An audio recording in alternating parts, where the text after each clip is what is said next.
A very warm welcome to the science lesson once again. How are you girls? I hope you're doing good and studying well at home. So let's start with the new lesson with a new topic. So the lesson for today is material properties, and the topic which we are going to cover under this is the structure of an atom. The learning objective according to this topic is to be able to explain the model used for the structure of an atom and the work of some scientists involved in the development of this model. So whatever structure, whatever picture, whatever diagram you're going to study about atom, this is all given by some of the scientists, and this is an imaginary model. This is not the real structure, children, but it is very close to real, which is well judged, well proved by the scientist through various techniques and theories. So different theories for the discovery of atom was there. So few of the structures of atom you can see here well displayed over here. So atom is exactly not a circle, it's a sphere. It's just like a ball, and in that ball the central part is the dense part, which is called as the nucleus. A nucleus comprises of two different particles, the protons and the neutrons. So in this diagram also you can see here, children, in this animation you can see in this right in the center, it's a dense mass, a group of particles. They are forming the central part of an atom. As well as you can see here also, the central part is something dense and thick, and here also the central part is quite dense and thick. So on whole we can imagine that the atom has a central thick dense part, and around that central part some particles are revolving around it, some particles are orbiting the central part. So we get a rough idea how an atom looks like. So this activity is your notebook activity. You will note them down in your notebook, children. Wherever you see the notebook activity written on the top left hand corner of your slides or videos, please put them down in your notebook after writing the date, the topic and the learning objectives.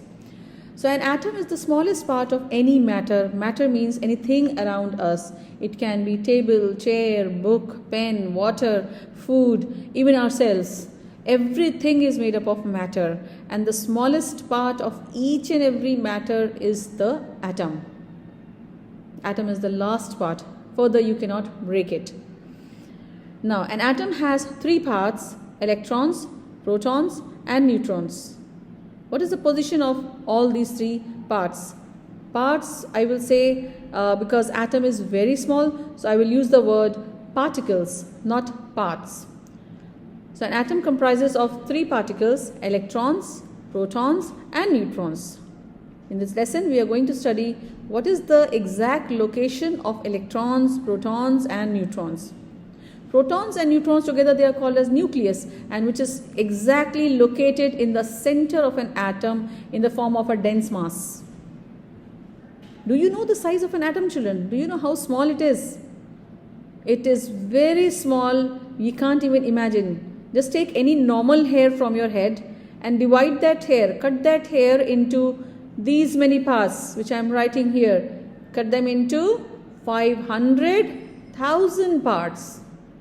When you cut the hair into, is it really possible for you to cut that hair into 500,000 parts?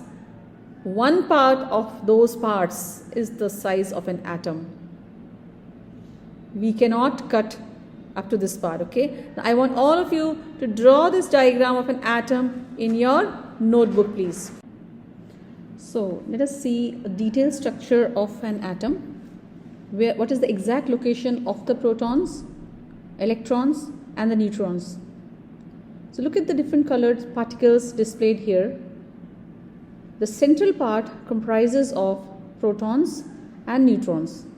The protons are orange in color and the neutrons are blue in color, whereas the electrons will be coming up gray in color.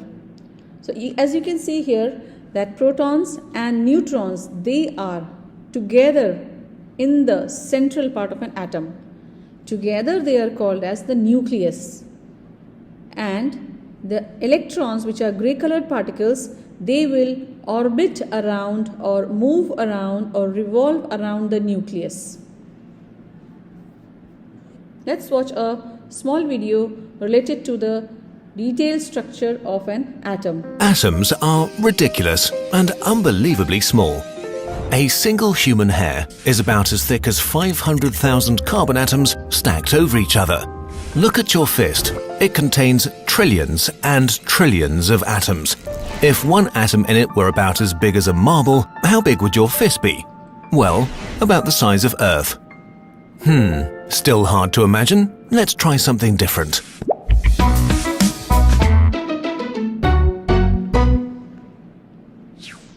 Look at your little finger. Imagine that its tip is as big as the room you're sitting in right now. Now, fill the room with grains of rice.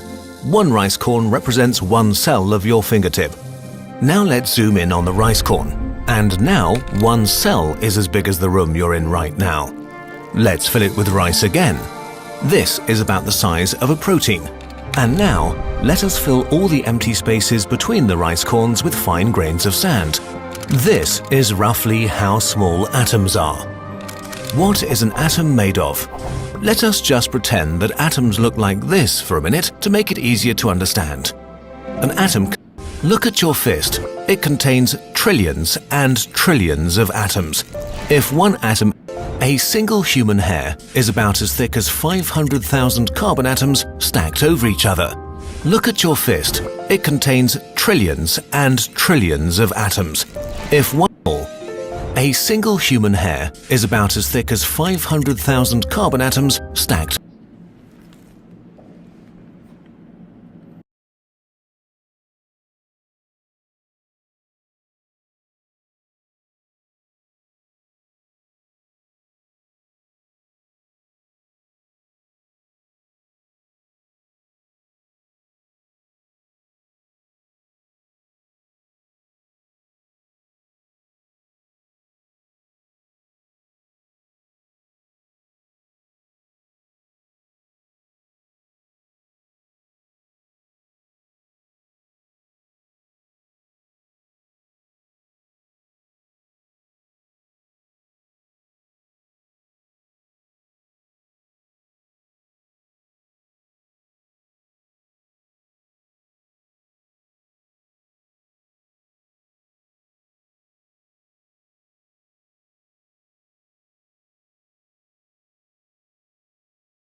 As atom is made up of charged particles and a neutral particle.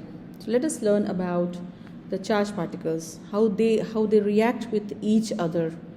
So if the charged particles are having the similar charges like positive and positive, like protons and protons, they prefer to stay away from each other. They will try to repel each other. They will try to throw away each other.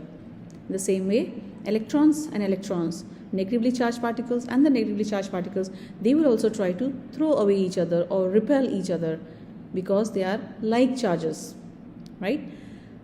But a proton and electron, they attract each other. They will try to stay with each other. They have a very good force of attraction between them. Now the question comes in your mind, I'm sure you must be thinking, how so many protons are there inside the nucleus?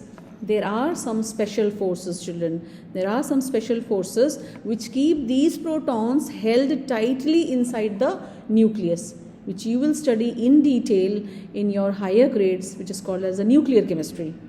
Okay? And how these electrons are revolving around the nucleus, how the electron stays there. It's just because of the positive charge of the nucleus. The entire nucleus of an atom is positively charged. The central part of the atom, that is the nucleus, it is the positively charged particle. It's the positively charged part of an atom, and this entire positive charge of the nucleus, it holds tightly all the electrons revolving around the atom, revolving around the nucleus. So just because of the positive nature or the positive charge of the nucleus, which keeps the electron in contact or in the vicinity of an atom, in the vicinity or in the grip of a nucleus. Imagine if there was no positive charge in the nucleus, what would have happened? Electron would have flown out. They would have been flying here and there, because nucleus is positively charged, and as you know that positive and negative, they always attract each other. So positively charged nucleus attracts the negatively charged electrons. That's why an atom exists. So here are the three different particles of an atom, which is being displayed in different colors. Protons, as you can see, it is an orange color, and the neutrons, they are shown in blue color, whereas electrons, they are shown in gray color. Protons, they carry a charge of +1. Neutrons, they carry no charge, they are neutral, whereas electrons, they carry the charge of -1. Protons, their mass is 1. Neutrons also, their mass is 1, whereas electrons, their mass is negligible. Negligible means almost 0. Not exactly 0, but almost 0. Since the mass of electron is very less, very low, so generally it is ignored. It is not counted for various calculations in chemistry. Now, do you see, children? Look at try to compare the size of the nucleus and the size of the entire atom. Can you compare the sizes, children? It is exactly the same. I can say that you hold the football. The football is the atom, and the green peas which we use for making vegetables, the one grain of that green pea, that is the size of a nucleus. So that's the comparison. The entire football is the atom, and the one grain of green pea is the nucleus of an atom. This is the comparison of the nucleus and the entire atom. Let's take a quick review of what we have learned in the previous slide by labeling the structure of the atom given in front of you. So look at the positive and the negative signs. Be careful. Look at where is the nucleus located. Is it in the central part or whatever? And just try to identify the particles according to the charges, according to the masses, that is the size, they are bigger or smaller, and according to the location in the atom. So atom, as I have told you, that atom was not discovered in one day, it was not discovered in 1 month, it was not discovered in 1 year. It took many years for an atom to be discovered. 1 year, one part was discovered. After 5 to 6 years, another part of atom was discovered. After 6 to 7 years, again some more parts of atom were. So all these ideas were brought up together. They were assembled, and the final structure of the atom was given out, and the final structure or the model was given out for us to study. and that final structure is not given by one person. It's a combination, it's a work of many scientists in many years. So the first work was done by Mr. J.J. Thomson, and he predicted that atom is something like a watermelon. He said that this model is also called as plum pudding model, and he said that it's just like a pudding, and the pudding, this part, the pink part, is the positive charge cloud. It is just the entire positive charge, or the protons, they are scattered entirely in the whole atom. And the yellow part, he said, Mr. J.J. Thomson, he said that the yellow part is the electron. They are also scattered haphazardly in the entire atom. So what he wanted to say that an atom is a bed of positive charge where negatively charged electrons are scattered around. Do you think he was correct? Do you think he was absolutely correct? Because what we have discussed just now, that the protons, they are exactly in the center of the atom, right? Protons and neutrons, they are in the center of an atom in the form of a nucleus. Do you think this model is correct? Is this matching with the model what we have studied? No, it is not matching. So that means some part of the theory of Mr. J.J. Thomson was correct, but the positive protons, or he said the positive clouds, that theory was not correct. Whereas when he said that electrons, they are scattered around, that is somewhat matching with what we have studied, right? Let's see how he did this and what sort of structure he gave and his conclusions. So again here, this diagram is showing you Mr. J.J. Thomson's atomic model. So he gave that model is something like this. An atom is a cloud of positive charge. All over the positive charge is scattered, and electrons, they are scattered here and there in the form of seeds of the watermelon. So you can see the model of the atom of J.J. Thomson comparing with the watermelon. So entire body of the watermelon, the red part, the white part, the green part. Mr. J.J. Thomson said that the red part, the white part and the green part, that is the positive charge, and the black seeds, they are the negative charge. To somewhat extent, his ideas are matching with the model what we have studied before for labeling the diagram in the notebook, right? But some of it is not matching, which is not correct also. So this picture is showing you how electrons were discovered with the help of cathode ray tube, and this is how the scientist J.J. Thomson, he set up his experiment with the help of the discharge tube, cathode ray discharge tube, and the battery, a high voltage battery. This battery is going to create a huge amount of voltage of current, and you can see an opening over here which is causing the removal of some of the air, so that there is some sort of pressure is existing inside the tube. So this is here inside the tube, there is air at a very low pressure. So how this low pressure is created? By pulling out the extra air or extra gases with the help of the vacuum pump. Okay, so now you can see the connections over here. The positive terminal of the battery was connected to this anode, right, and the negative terminal of the battery was connected to the cathode. Now when he switched on this battery, what happened? As soon as he switched on the current started to flow from here. Current means the flow of electrons, okay? So they started to flow from here and flow from here, and they reached finally to the cathode. When it reached the cathode, what happened? The electrons started to move out. These were called as cathode rays. Since these rays are coming out from cathode, so these were called as cathode rays. And what did he observe? He observed as soon as he switched on the battery, he could see a collection of a fluorescent, some fluorescent gas was collected in the anode side. So from there he understood that if these cathode rays are hitting the this anode, it will cause a formation of some green glow or the fluorescent glow near the anode. This is how J.J. Thomson conducted the experiment to discover the electrons. J.J. Thomson working in his laboratory to make the discovery of an electron in the cathode ray discharge tube, and finally he received a Nobel Prize In 1906, he got Nobel Prize for working in physics and discovering the electrons. Next comes the discovery of the protons. So electrons were discovered by J.J. Thomson, and the protons were discovered by Rutherford. His complete name is Ernest Rutherford, children. What did he do? Let us see his experiment. What did he? How was the setup look like? The setup was something like this.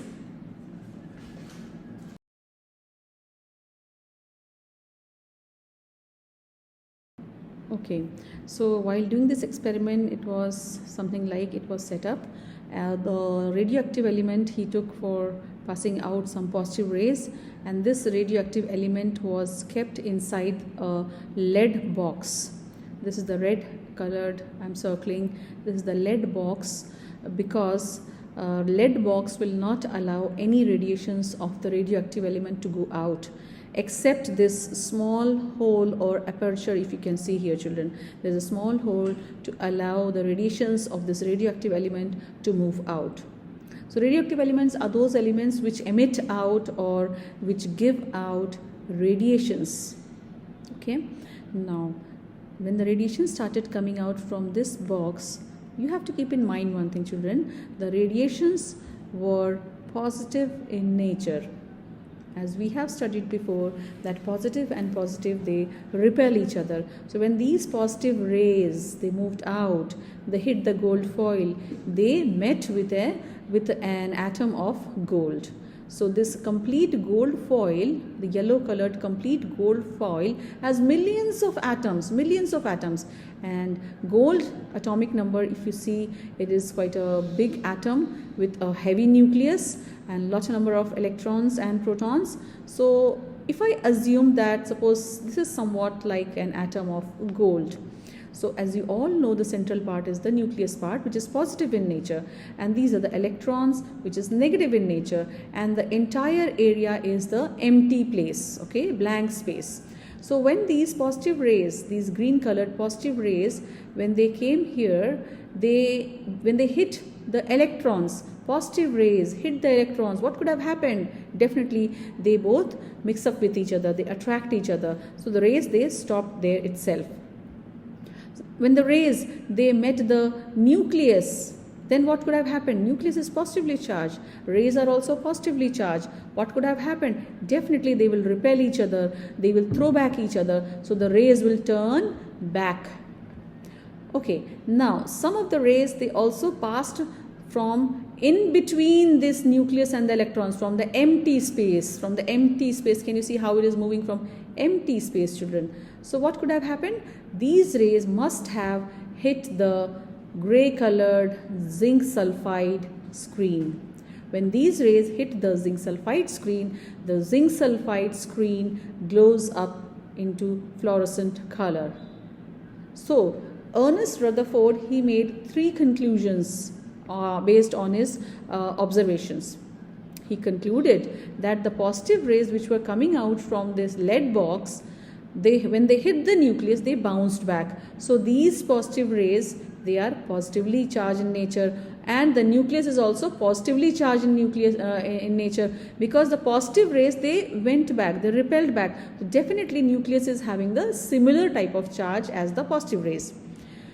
When these positive rays, which is coming out from the lead box, when they hit the electrons, they mingled up together, they disappeared. That means they got attracted towards the electrons. Whereas when these positive rays passed on from the blank space or the empty space, they hit the lead screen. That proved that an atom has some empty space which allows the positive rays from the lead box to pass on freely and hit the zinc sulfide screen, thereby making the zinc sulfide screen fluorescent in color.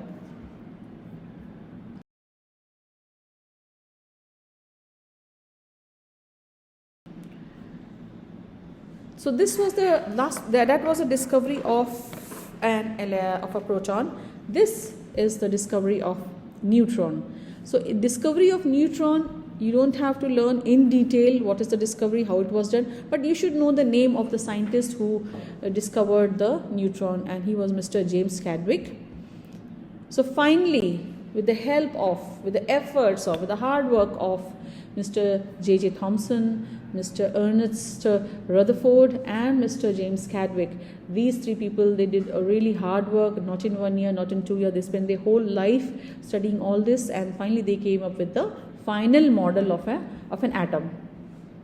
So finally, atom was supposed to have what? A central nucleus, and nucleus have two particles, neutrons and protons.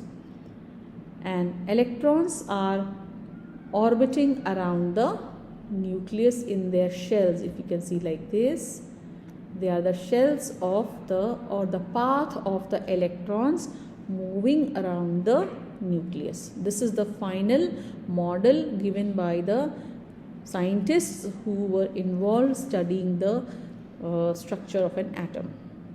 Okay, so now did you understand how atom was discovered? It is not done by one person or in short time. It is done by a team of scientists. Now the question comes, since atoms, they have positively charged particles, nucleus they have electrons, which is negatively charged particles. So if I touch an atom, will I get a shock? Because the entire atom has positive charge and the negative charge. So charge means what, children? Charge means something which is not normal. Imagine if you know, sometimes if you rub your hand in the blanket and sometimes you get a shock, you get a current feeling, right? That is called as charged. When you switch on the TV, sometimes you get a sort of current, that is charged. That is the thing, when something gets charged up, we get that current. When you touch the open wires, you will get a shock, that is charge. Current is what? Just a charge, negative charge. So if anything is charged, it will give us a shock. Okay. So why an atom is neutral? Why an atom is not giving us shock? Because this is the reason. Number of protons in an atom is always equal to the number of electrons. Always. Okay. If there are 10 protons, there will be 10 electrons. If there are 5 protons, there will be 5 electrons. If there are 100 protons, there will be 100 electrons. If any one is less or more, the atom will become charged and it will become very reactive. So the overall atom is neutral. It doesn't have charge because the plus and minus, they are same in number. Protons and electrons, they are same in number. So charges, we can say that in an atom, the charges are balanced. So there is no overall charge on an atom. Plus and minus, they cancel each other. So atom is electrically neutral. This question you will see in your when you approach your grade 10 and 11, and if you go to your past papers and your books and all, their word is used over there is, why is an atom electrically neutral? Atom is electrically neutral. Neutral means it doesn't have any positive or negative charge. Though it has charge, but no one is exceeding, none of the charges are dominating, because both the charges are same in number. These are few of the notebook activities, notebook notes which you should note down in your notebook, children, which is very, very compulsory, very important, and which is going to help you a lot in your science, especially in chemistry. Let's take a quick review of solving these questions, what we have studied today. So can you identify the particles in the diagram displayed here? Name the particles that has a positive charge. Just take a look, turn back to the slides, rewind your videos, and just look into that videos, find out the right answer for this.